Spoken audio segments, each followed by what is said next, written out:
దాని తర్వాత మీరు కోదాడలో ఒక ఆంజనేయ స్వామి విగ్రహం కూడా దొంగతనం అవడం, ఆ కేసులో కూడా బ్రేక్ త్రూ ఉన్నట్లు తెలుసు. అంటే దాని బిహైండ్ యాక్చువల్ ఆంజనేయ స్వామి విగ్రహం ఏంటంటే గుడికి అక్కడ ఉన్న ల్యాండ్కు ఉన్న డిస్ప్యూట్ ఉండేది. ఆపోజిట్ ఒక అతను ఈ ఆంజనేయ స్వామి విగ్రహం దొంగతనం చేయించాడు యువకులతోని. అది ఎక్కడ వచ్చి పెద్ద రోడ్డు జామ్ చేసి 1.5 hour ఒక సెన్సేషన్ చేసి పడేసినట్టు ఆంజనేయ స్వామి విగ్రహం. అంటే అది కమ్యూనల్కు లీడ్ చేయడానికి ట్రై చేశారు. కమ్యూనల్కు లీడ్ చేయడానికి ట్రై చేస్తే ఏం చేసినామంటే దాన్ని ఇమీడియట్ స్పెషల్ టీం చేస్తామని పోయి అక్కడికి విజిట్ చేసినామన్నమాట. విజిట్ చేసినాక అది ట్రెడిషనల్ ఇన్వెస్టిగేషన్ అంటే మనం ఇన్వెస్టిగేషన్లో ప్రాపర్గా చేసుకుంటూ పోతుంటే ఒక అతను అంటే చిన్న క్లూ ఇచ్చారు అన్నట్టు. క్లూ ఇచ్చినాక అందరు ఉంటారు, సార్ మీరు ఎంతసేపు ఉన్న పోలీసులు అందరిని తీసుకుపోయి కొట్టడమే మీ మార్గమా, అసలోని ఎందుకు పట్టుకోరంటే అసలోడు ఎవరు ఉంటారు, అసలోడు అంతా రాత్రి కనపడతారు కదా మీకు అని. అసలోడు రాత్రి కనపడడం ఏంటంటే మేము వైన్ షాప్ల కాడ బార్ల షాప్ల కాడ ఉన్నప్పుడు అప్పుడు పోలీసింగ్ ఎల్లగొట్టుకుంటూ పోతుంటాం అన్నట్టు. అట్లా పోతున్నాం అన్నట్టు. అంటే కనెక్ట్ ఏంది క్లూ ఉంది. అసలు అంటే ఎవరు రాత్రి 10-12 మందిని మనం పెట్రోలింగ్లో డిస్పోజ్ చేసాం. రాత్రి డిస్పోజ్ చేసిన తర్వాత అక్కడ చూస్తే 11 నెంబర్ చెప్పు దొరికింది. అట్లా చూసే వరకు 11 మెంబర్స్లో పొడుగు అంటే ఇంటికి పోతే అంత సింపుల్.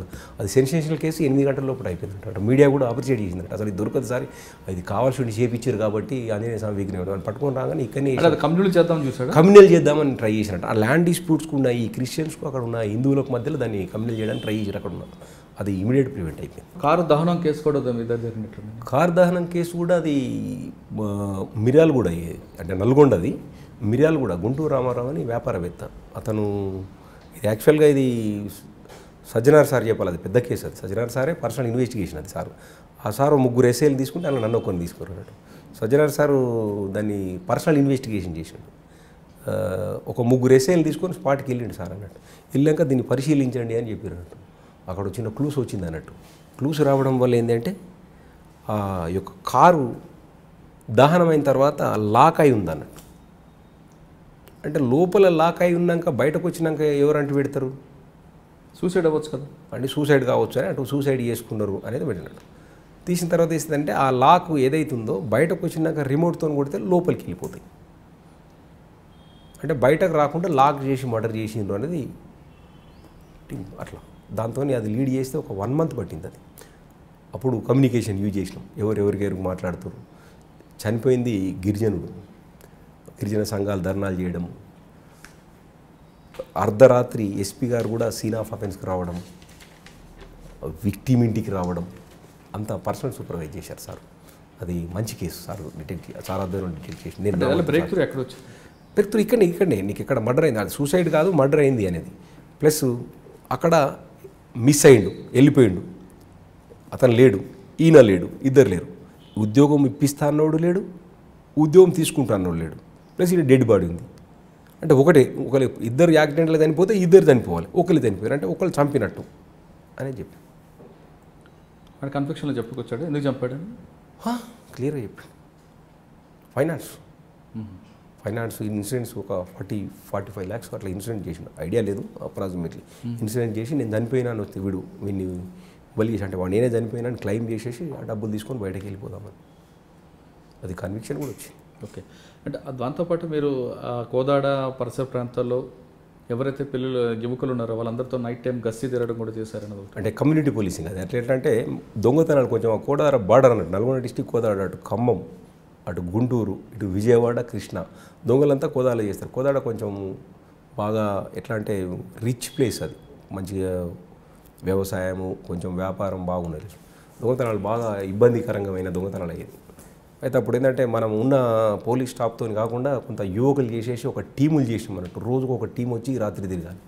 అట్లా కోదాడ హైవేని 2 భాగాలుగా చేసేసి యువదళం అని ఒక పేరు పెట్టి వాళ్ళందరికీ ఐడి కార్డు ఇచ్చి వాళ్ళకు క్యాబ్ పెట్టి కట్టెలు ఇచ్చి అది చేసి తిరిగితే ప్రివెంట్ అయింది. అంటే పోలీసు వాళ్ళతో పాటు వాళ్ళు కూడా 12-3, 12-4 ఇట్లా తిరిగేది. అది అట్లా మంచి సహకారం ఇచ్చింది ప్రజల యూత్.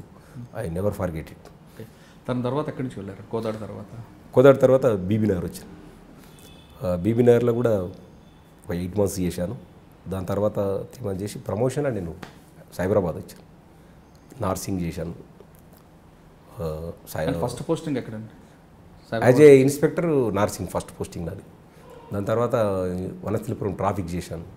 దాని తర్వాత సరూర్ నగర్ చేశాను. Saroor Nagar police station. సరూర్ నగర్లో కూడా మీరు మంచి కేసులు డిటెక్ట్ అయినట్లు కదా? సరూర్ నగర్లో కూడా బాగా పని చేశాను. సరూర్ నగర్ తర్వాత కేపీహెచ్బి చేశాను. అయత్నార్ చేసిన అయత్నార్ తర్వాత కేపీహెచ్బి చేశాను. హైతనగర్లో ఉన్నప్పుడు మీరు ఆ హైవే మీద కొన్ని యాక్సిడెంట్స్ తగ్గించడానికి కొన్ని ప్రికాషన్ తీసుకున్నారని ఒకటి, తర్వాత ఒక నకిలీ విత్తనాలు నకిలీ ఎరువులు వాళ్ళందరినీ కూడా పట్టుకొని డిమాండ్ చేశారు. అసలు ఆ కేసు నుంచి ఇది అంటే నేను ఫస్ట్ నుంచి చెప్తున్నాను, ప్రతిదీ నా ఓన్గా చేశాను అనడానికన్నా ఆ టీం వర్క్ చేసింది అనడానికి బెస్ట్ అన్నట్టు.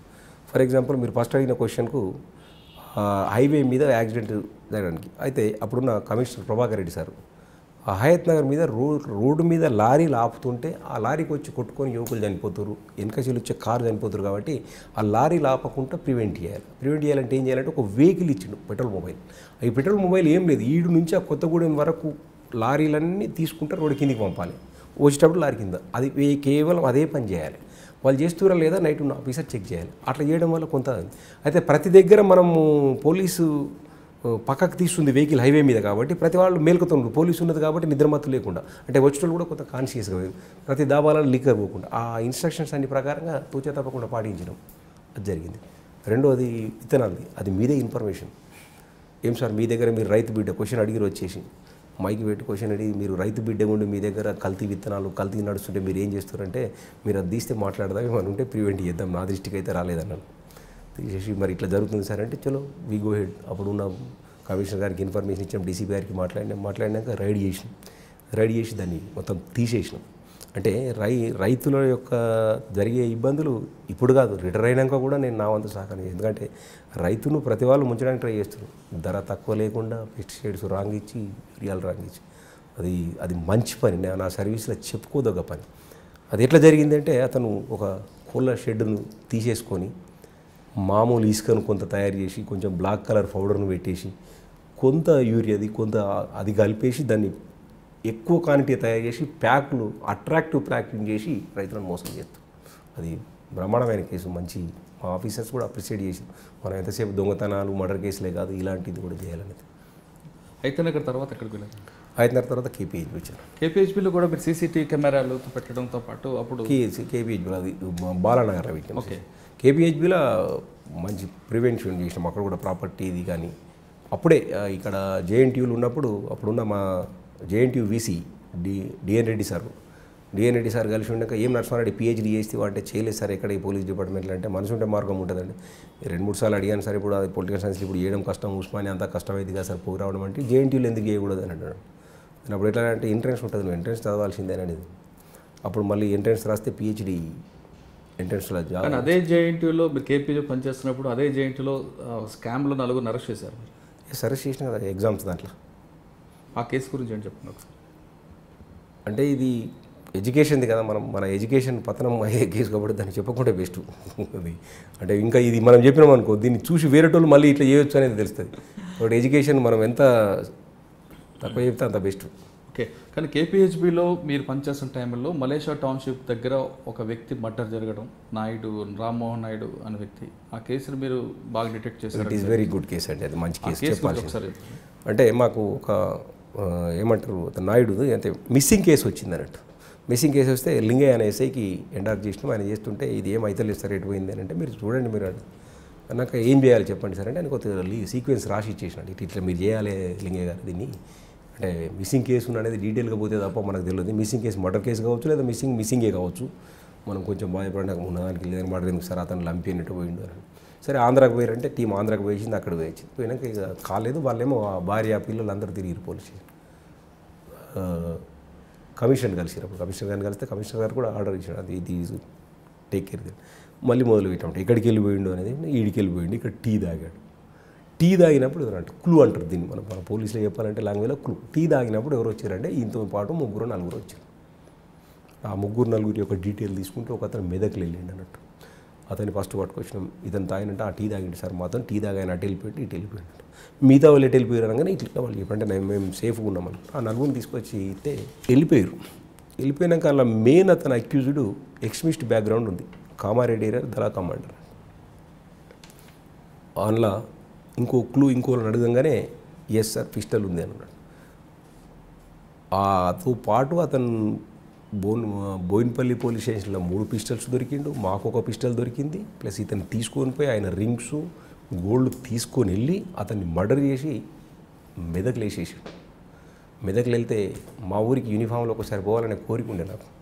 అంటే మా ఊర్లో యూనిఫామ్లో అంటే ఎట్లా పోతే ఊరికి పోతే బాగుండదు యూనిఫామ్ వేసుకుని. అంటే మా ఊరు పక్కకు 12 కిలోమీటర్ల దూరంలో ఈ డెడ్ బాడీని తీసేసి పోస్ట్ మార్టం చేయించేసి అట్లే యూనిఫామ్లో మా ఇంటికి పోయి స్నానం చేసి భోజనం చేసి వచ్చింది. ఆ కోరిక అట్లా నెరవేరింది. పోలీస్ ఆఫీసర్ అయినాక మా ఊళ్ళో ఒకసారి యూనిఫామ్లో కానీ మర్డర్ కేసులో వెళ్ళారు. ఈ మర్డర్ కేసులో వెళ్ళాను. That is the best case. 3 months 15 days పట్టింది. ఆ ఎస్ఐ సార్ నన్ను ఇబ్బంది పెడుతున్నారు అంటాడు.